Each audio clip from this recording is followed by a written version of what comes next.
maso tipemphere. Atate okonda amene muli kumwamba, nthawi ino yammawa tadza pamaso panu.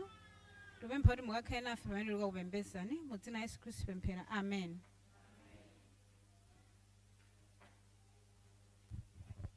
Tingathe kukhala pasi.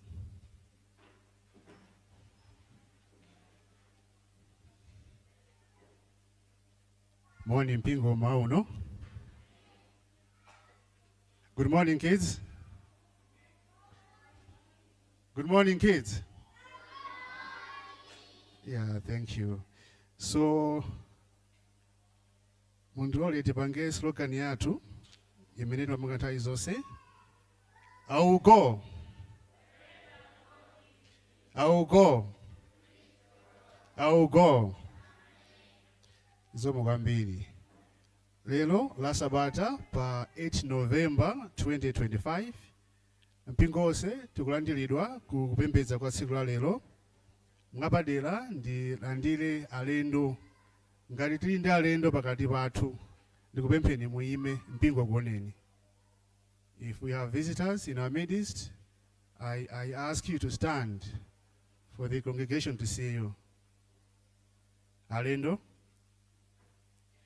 It seems alendo anapemphera mwauja mwinaso inatipeza masanawa chichewa service. Mpingo, as children, we are being reminded to observe discipline. Let us minimize whisperings and moving around. For our parents, those of you with phones, we can mute our phones or switch them off entirely just to avoid disturbing our worship. We are also being reminded to retain our tithes and offerings, knowing that that is our sacred duty. And on the same, as Adventists in the CMC region, we are required to contribute 1,000 kwacha towards the CMC building project. The 1,000 is just the minimum we can contribute. We can even do more than that. We are also encouraged to support our church budget. I think each Jesus Way has a budget. Let us do so. Another special appeal is towards the new church project. We need to make contributions towards the new church project. We can make funds we can deposit our funds to the treasury, but we should remember to define, to put a proper narration as we are making the funds to the treasury to indicate that it's for the new church project. Allow me to remind us of some activities which will happen from next week to the end of this month of November. Starting from tomorrow, we have the SOP Emphasis Week. You would have seen Elder Mandula and family. They are already here. They will be presenting on education and parenting. The idea is that we need to raise a remnant for God.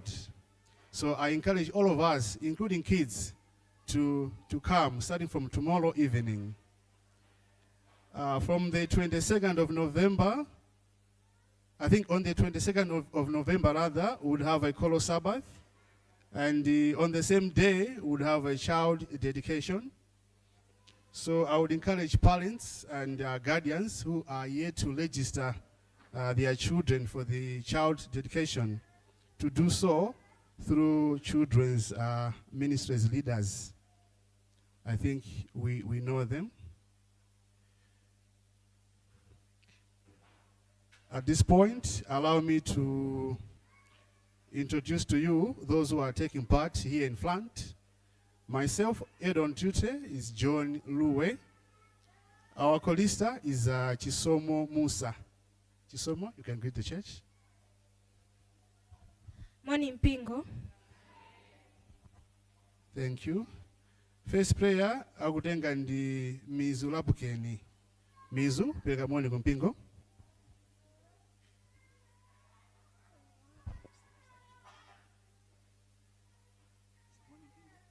Morning Pingo.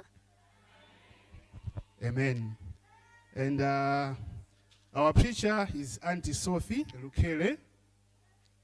Our deacons at the back, Tilindi Prince Pete, Bradley Chimela, ndi Tantwe Sesani, amene wasinde wayimitsa.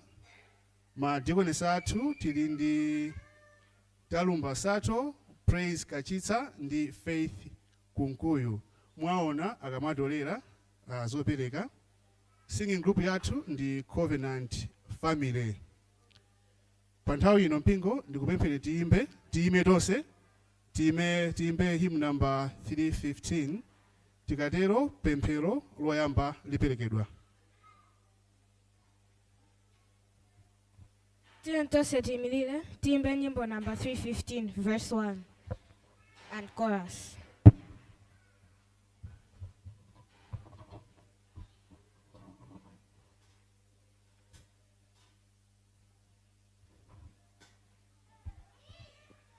Mene ine ndili mwana zapunzi salakeso nitazata Yesu yeka ndiwe mavuto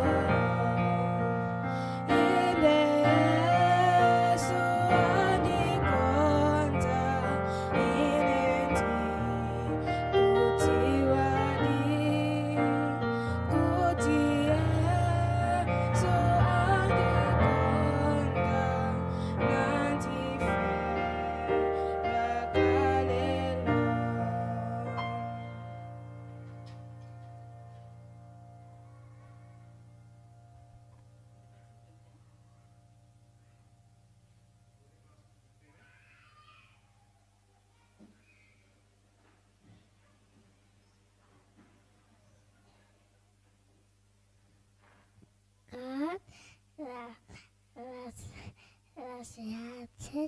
Blessed then I pray, amen.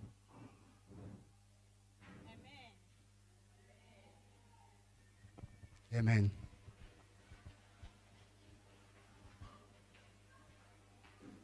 Ino ndi nthawi ya chopereka. Madikoni ndi madikonesi tiyentimirire. Titseke maso tipemphere. Atate athu muli kumwamba tikuthokoza kuti inu ndi atate wathu monga malemba akufotokozera mmatipasa zonse zosowa za moyo wathu. Tikakhumudwa tikasangalala zonse zimapita kwa inu Yehova. Tikuthokoza fa Yesu Khristu mpulumutsi wathu. Pa nthawi ino tikupempha kuti mukhale nafe pamene tikutapapo pa madalitso amene mwatipatsa kubwenzera kwa inu. Mukhale ndi dongosolo lonse ndipo mukadalitse mpingo wanu kudzera mu zopereka zimenezi. Muzina la Yesu Khristu Atate tapemphera, amen. Gulu loyimba mulipasa nyimbo pamene tikutolera chopereka.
stars of light.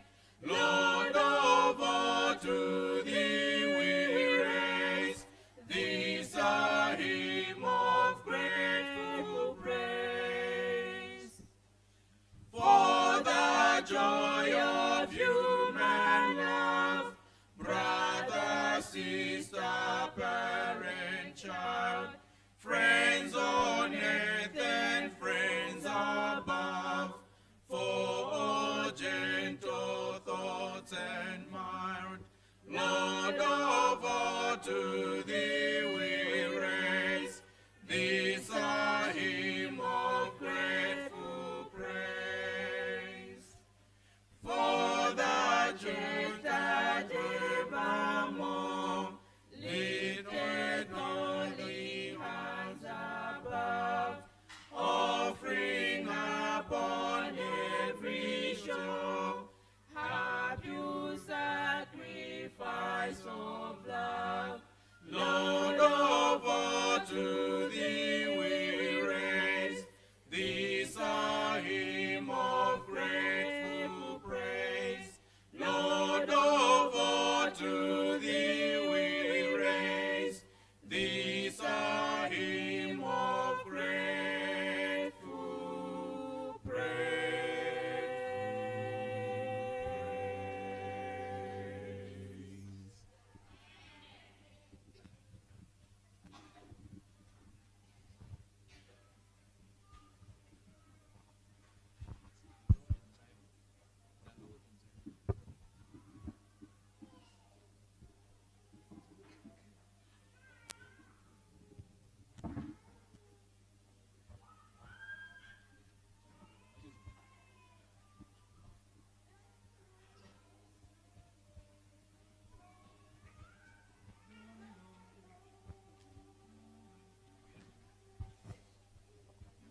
The Lord in Zion reigneth. Let all the world rejoice and come before his throne of grace with tuneful heart and voice. The Lord in Zion reigneth, and let his precious ring. To him shall princes bend their knee, and kings their glory bring. The Lord in Zion reigneth, and who so great as he? The depths of earth are in his hands, he rules the mighty sea. Oh, crown his name with honor, and let his standard wave, till distant stars beyond the deep shall on his path to save. The Lord in Zion reigneth, these us to him belong. Oh, enter now his temple gates, and fill his courts with song. Beneath this royal banner, let every creature fall.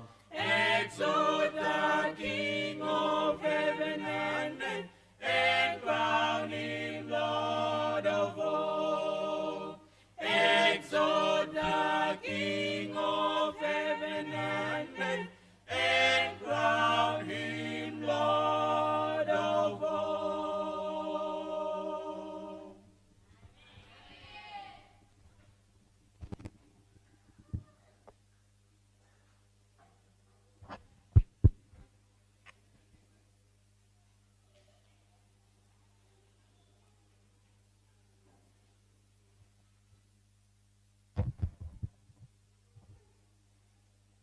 How are you today?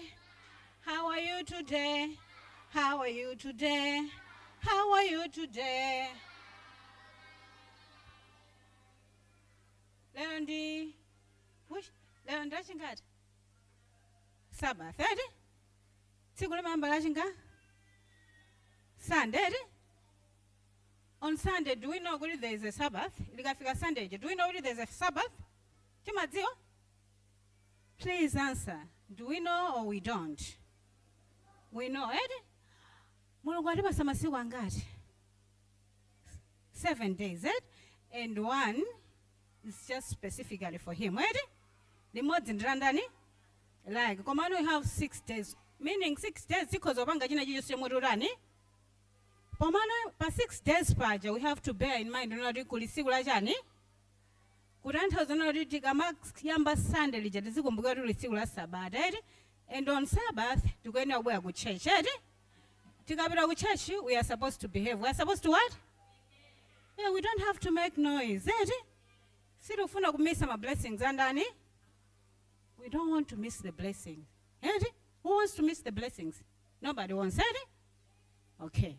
There are now, can you please come in front? Yesu hata kuwelenga anake abwino ngale zake zowalita okonderwao anaomwe angonga nyenyezi za mwamba nataraye mokondwa onyezi manye Yesu haza sonkanita oyera munti. Don't say that finger. Shh. Are we here? Don't say that finger.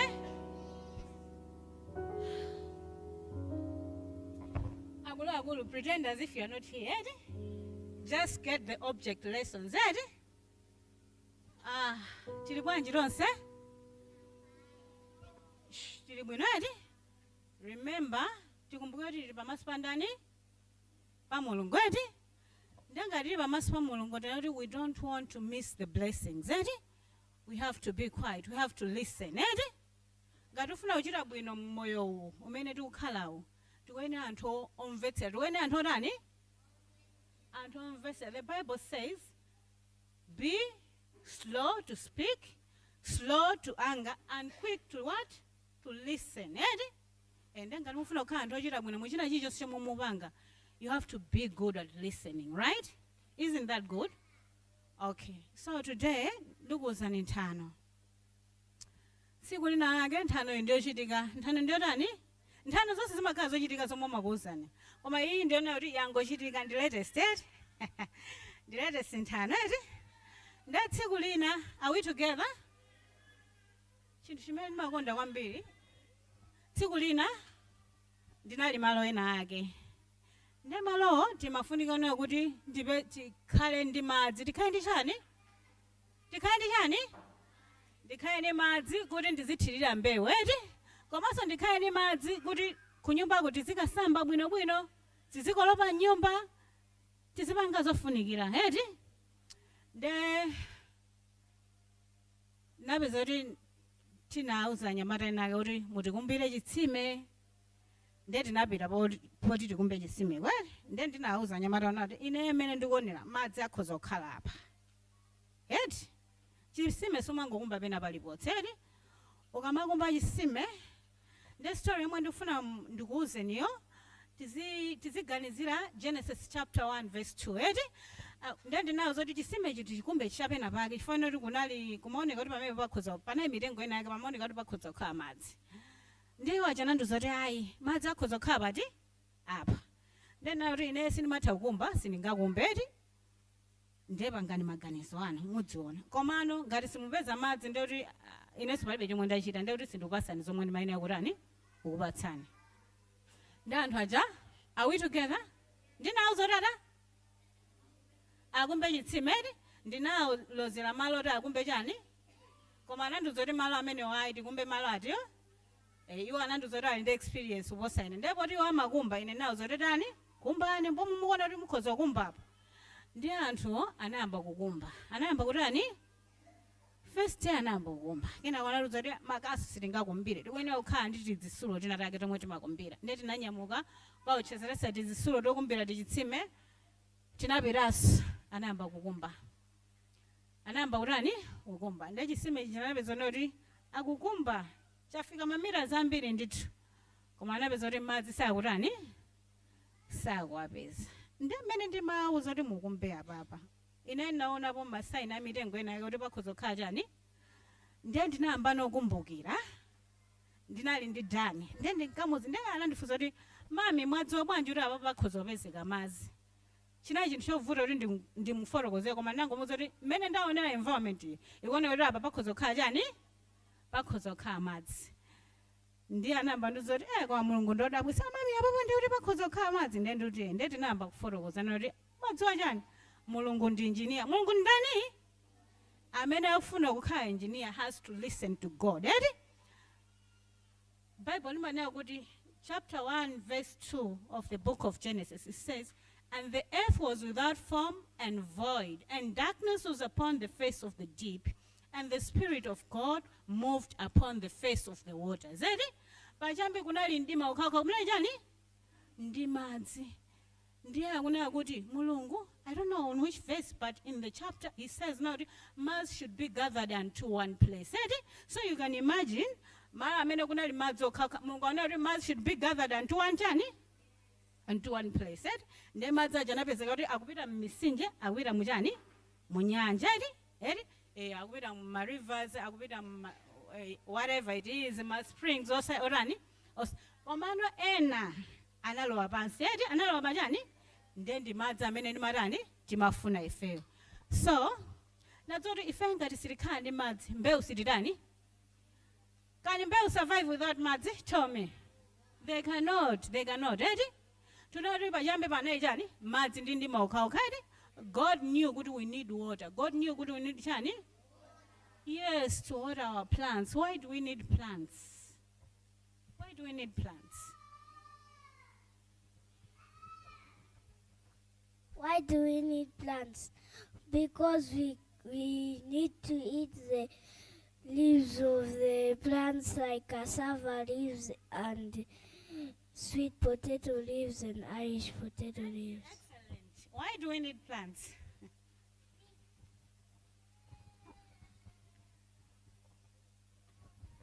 To survive. Timafuna madzi kuti tisambe, oma timafuna maplants kuti tidye. Maplants aja amatipangira oxygen, simatuza kuti amapanga chani oxygen. Yes, we need plants to survive. And when we go back to the Bible on John chapter 6 verse 35, yes, Christ now ine ndine bread of life. Ine ndine mkate wa moyo. Do you understand? Timafuna ma plants kuti tizirani tizidya. Kuli chimanga, kuli ma watermelons, kuli ma cucumbers, kuli china chani mpunga uchate madya uchedi. What else? Ma grapes, china cha mango. What else? Tomatoes, bananas, bread uchate mabanga uchate malima tirigu timalima chani. And God is saying, Jesus is saying, I'm the bread. I'm the bread. I'm the bread of life. No, you cannot do without God. Siringati obanga survive obanda ndani. At the same time, he is saying, I'm the living water. I'm the what? Ndine madzi amoyo. Amene amakhulupirira kwa ineyo adzakhala ndi moyo wosatha, adzakhala ndi chani? So, tikuphunzira nawo kuti ife siringati okhala obanda Mulungu. Ifanira kuti Mulunguyo ndiye madzi achani? Yesu Kristu ndi madzi achani? Omasa tikuphunzira kuti madzi amathandiza kupeza chani? So, we cannot do without water. Thank you. Thank you.